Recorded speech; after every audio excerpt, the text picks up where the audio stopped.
नमस्कार, मैं रोहित शर्मा। आप मेरे साथ में हैं दिल से रोहित चैनल में। देश में लोकसभा चुनावों के मतदान की प्रक्रिया जारी है, लेकिन अब तक जिन जिन स्टेटों में चुनाव हुए हैं, उनमें एक बात बिल्कुल साफ नज़र आई है कि कांग्रेस पार्टी में जो अब से पहले ऐसे चर्चा होती रहती थी, हिंदुस्तान के राजनीतिक गलियारों में भी इस तरह की चर्चा होती रहती थी कुछ सालों से, कि कांग्रेस पार्टी में सचिन पायलट की जो लोकप्रियता है, जो छवि है, वो गांधी परिवार के बाद में सचिन पायलट ही एक ऐसे नेता हैं जो पूरे भारतवर्ष में उनकी लोकप्रियता है। यानी गांधी परिवार के बाद में सचिन पायलट का ही नाम आने लगा था। इस तरह की चर्चाएं होती रहती थी, लेकिन अब तक हिंदुस्तान में जिन जिन स्टेटों में चुनाव हुआ है, लोकसभा का चुनाव हुआ है, उन चुनावों के बाद में जिस तरह से सचिन पायलट ने पूरे देश भर में कई स्टेटों में चुनाव प्रचार किया है, दर्जनों सभाएं आयोजित की है, और देश भर के प्रत्याशियों ने कांग्रेस पार्टी के प्रत्याशियों ने जिस तरह से सचिन पायलट की डिमांड की है, उससे ये जो पहले चर्चा होती थी कि गांधी परिवार के बाद में कांग्रेस पार्टी में सचिन पायलट ही सबसे ज़्यादा लोकप्रिय नेता हैं, तो ये अब इसको चर्चा नहीं कह सकते। यानी एक अधिकृत रूप से इस चर्चा पर सत्यता की मोहर भी इन चुनावों ने लगा दी है। अब ये देखने वाली बात है कि गांधी परिवार सचिन पायलट की इस लोकप्रियता को आगे किस तरह से और कैसे यूज करता है, उपयोग में लेता है। क्या गांधी परिवार सचिन पायलट की लोकप्रियता से घबराता है, या फिर ईर्ष्या रखता है, या फिर सचिन पायलट की लोकप्रियता को एक्सेप्ट करके सचिन पायलट को आगे बढ़ने का मौका देता है, ये आने वाला समय बताएगा। लेकिन इन लोकसभा चुनावों में जिस तरह से कांग्रेस पार्टी के प्रत्याशियों ने देश भर में सचिन पायलट को प्रचार के लिए बुलाया, उससे साफ जाहिर है कि छोटी सी उम्र में सचिन पायलट ने एक बहुत बड़ी लंबी छलांग कांग्रेस पार्टी में ज़रूर लगा ली है, और एक ऐसी पार्टी में जिसमें एक से एक बड़े कद्दावर पार्टी के एक से एक बड़े कद्दावर और वरिष्ठ नेता मौजूद हैं। उनकी मौजूदगी में उन्होंने जिस तरह से अपनी आप को कांग्रेस पार्टी में सेटल किया है, वो कहीं ना कहीं आगे सचिन पायलट को लेकर गांधी परिवार या कांग्रेस पार्टी के जो रणनीतिकार जो दिल्ली में बैठे हुए हैं, वो किस तरह से उनकी लोकप्रियता को भुनाकर कांग्रेस पार्टी को मजबूती देने का प्रयास करेंगे, या कांग्रेस पार्टी का माहौल बनाने का प्रयास करेंगे, ये तो आने वाला समय बताएगा। लेकिन इतना ज़रूर है कि अपने पिता राजेश पायलट की तरह वे अब एक जाति बिरादरी या किसी एक स्टेट यानी राजस्थान के नेता ही बनकर नहीं रह गए हैं, बल्कि एक राष्ट्रीय नेता के रूप में वो उभर कर बिल्कुल सामने आए। हालांकि पहले केंद्र में मंत्री रह चुके हैं, सबसे कम उम्र के सांसद रह चुके हैं, और राजस्थान में कांग्रेस पार्टी की बागडोर उन्होंने करीबन 7-8 साल तक संभाली। दौसा से सांसद रहे, अजमेर से सांसद रहे। लेकिन आपने ये भी देखा होगा कि पिछले जब प्रदेश राजस्थान में गहलोत की सरकार थी, उस समय जब वो अपने कुछ समर्थक विधायकों को लेकर मानेसर होटल में ठहर गए थे, और एक तरीके से गहलोत सरकार को लेकर उन्होंने नाराज़गी प्रकट की थी कि मेरे काम नहीं हो रहे हैं, हमारे पार्टी के विधायकों के काम नहीं हो रहे हैं, एक तरीके से असंतोष जाहिर किया था। उस समय वो ज़रूर निशाने पर आ गए थे, कांग्रेस पार्टी के भी निशाने पर आ गए थे, और जो राजनीतिक विश्लेषक थे वो भी ये कहने लगे थे कि सचिन पायलट जैसे नेता को इस तरह से अपनी ही पार्टी के खिलाफ कदम नहीं उठाना चाहिए था, उनका ये तरीका ठीक नहीं था। अब हालांकि सचिन पायलट बार बार ये कह रहे थे, हालांकि उस समय सचिन पायलट पर यह भी आरोप लगे थे कि वो भारतीय जनता पार्टी के कॉन्टैक्ट में है, और भारतीय जनता पार्टी के समर्थन से वह गहलोत सरकार को डाउन करना चाहते हैं और गिराना चाहते हैं। इस तरह के आरोप खूब लगे थे, आपने खूब मीडिया में देखा होगा, और एक काफ़ी लंबे समय तक ये नौटंकी राजस्थान में चल रही थी। लेकिन अब जिस तरह से भी पिछले दिनों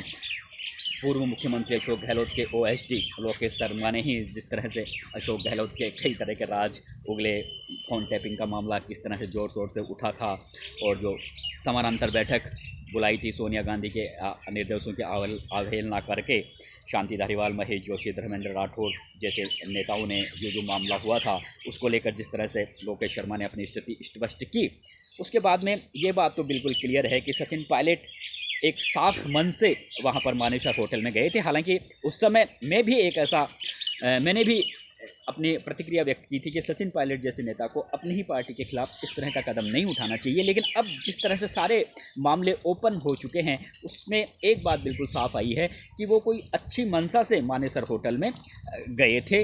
अब चाहे उसका जो मायने और उस उनके इस कदम के चाहे कोई कैसे भी मायने निकाले, वो अलग बात है। और उस समय मायने निकाले भी थे लोगों ने, और उसका खामियाजा उन्हें भुगतना भी पड़ा था। उनके हाथ में पीसीसी चीफ का पद था, वो भी चला गया था। डिप्टी सीएम थे, वो भी चले गए थे, वो पद भी उनके हाथ से चला गया था। लेकिन इसके बावजूद वे चुपचाप अपना कामकाज करते रहे, नाराज़गी उन्होंने जाहिर नहीं की।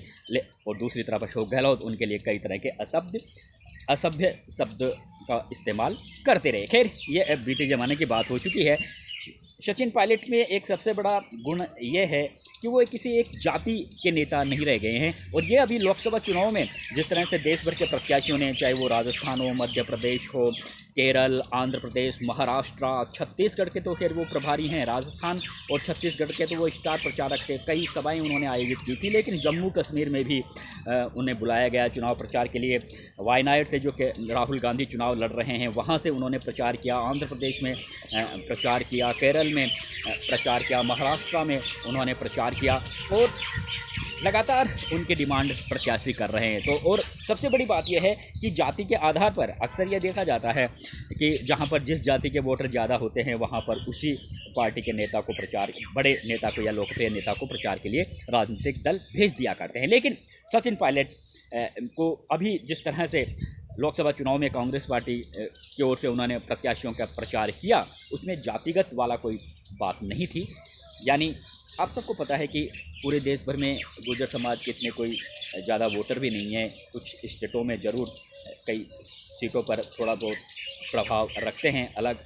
अब केरल में, आंध्र प्रदेश में, महाराष्ट्र में, ये ऐसे स्टेट है वहाँ पर गुर्जर समाज के मतदाता हैं ही नहीं।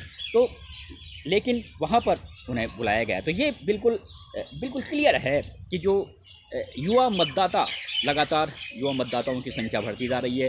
और कांग्रेस पार्टी भी अब युवाओं को ज़्यादा से ज़्यादा मौका देने की पहल कर रही है। राहुल गांधी, प्रियंका गांधी एक अच्छे मिशन को लेकर चल रहे हैं कि युवाओं को ज़्यादा से ज़्यादा मौका मिले।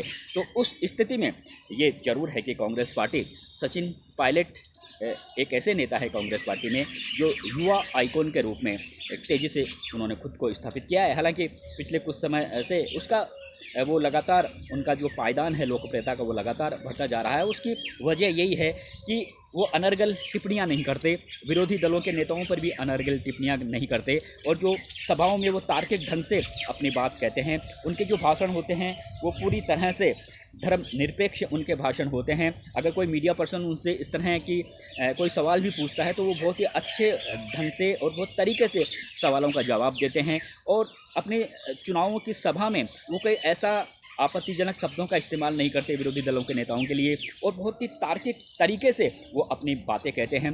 और अपने पिता राजेश पायलट की तरह वो पूरे लय में नज़र आते हैं।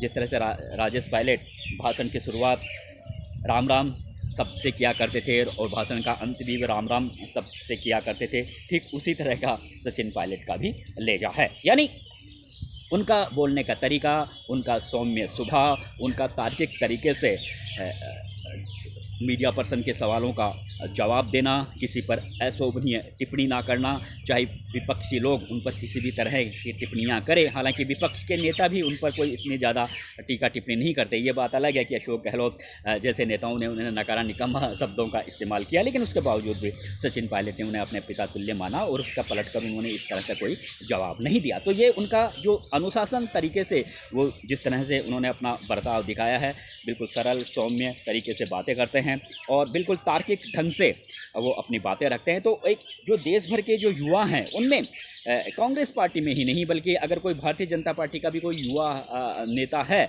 वो सचिन पायलट की काफ़ी इज्जत और उन्हें सम्मान देता है। तो देश भर के युवाओं में उनका क्रेज़ काफ़ी बड़ा है और इसी वजह से जो कांग्रेस पार्टी के प्रत्याशी भी सब जगह युवा मतदाताओं की संख्या सबसे ज़्यादा है। तो वो ये समझते हैं कि अगर सचिन पायलट मेरे प्रचार में आएंगे तो मेरी जीत के रास्ते और भी आसान हो जाएंगे। तो शायद यही वजह है कि सचिन पायलट की वहाँ पर ज़्यादा डिमांड अब तक लोकसभा चुनावों में की गई है। दर्जनों सभाएं आयोजित कर चुके हैं। अब देखने वाली बात तो ये है कि जहाँ जहाँ वो चुनाव प्रचार के लिए गए हैं वहाँ पर कांग्रेस प्रत्याशी जीतते हैं या हारते हैं, ये तो आने वाला 4 जून को पता चलेगा। लेकिन इतना ज़रूर है कि ये जो कांग्रेस पार्टी में सचिन पायलट की जो लोकप्रियता है वो गांधी परिवार के बाद में सबसे ज़्यादा लोकप्रिय नेता वो बन चुके हैं। राष्ट्रीय स्तर के नेता के पहले भी थे क्योंकि केंद्र में मंत्री रह चुके हैं, लेकिन जो लोकप्रियता का मामला है उसमें गांधी परिवार के बाद में अब सचिन पायलट की लोकप्रियता की एक तरीके से छाप लग गई है। अब देखने वाली बात यह है कि गांधी परिवार सचिन पायलट की इस लोकप्रियता को आगे किस तरह से और किस रूप में लेता है। नमस्कार।